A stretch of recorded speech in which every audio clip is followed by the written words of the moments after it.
Hey guys, in this video, I'm going to show you how you can enable the child lock on your Mercedes-Benz car. So to enable the child lock, just go to the door. So I'm going to open the rear door here. And here, under this door, you will see this kind of button here. And then you will see the child icon here, right?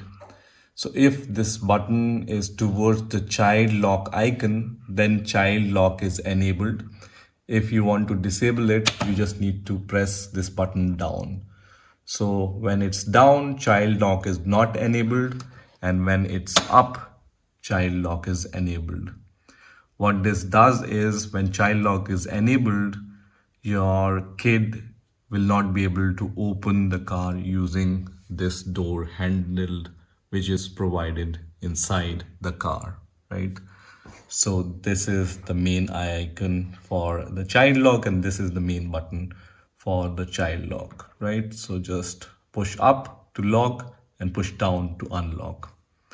That's it for this video. I will see you in the next video.